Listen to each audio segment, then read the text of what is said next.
যুক্তরাষ্ট্র ও ইরানের হামলা পাল্টা হামলায় উত্তাপ ছড়াচ্ছে আন্তর্জাতিক মহলে। একই সঙ্গে পরিস্থিতি যত জটিল হচ্ছে ততই সামনে আসছে নতুন নতুন প্রশ্ন।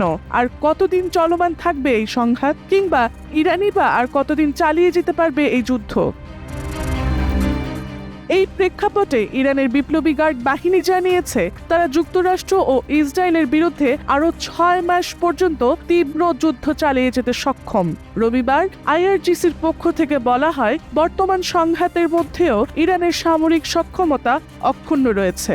বাহিনীর মুখপাত্র আলী মোহাম্মদ নাইনি জানান, এখনো পর্যন্ত ইরান মূলত প্রথম ও দ্বিতীয় প্রজন্মের ক্ষেপণাস্ত্র ব্যবহার করছে, তবে পরিস্থিতি আরও তীব্র হলে তারা উন্নত এবং কম ব্যবহৃত দূরপাল্লার ক্ষেপণাস্ত্র ব্যবহারের পরিকল্পনাও করছে।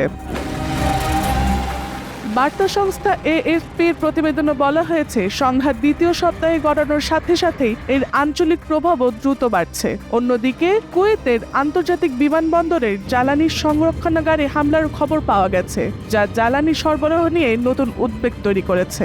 একই সময়ে কুয়েতের জাতীয় তেল কোম্পানি জানিয়েছে, হরমুজ প্রণালীতে নিরাপত্তা হুমকি বাড়ায় তারা অপরিশোধিত তেলের উৎপাদন কমাচ্ছে।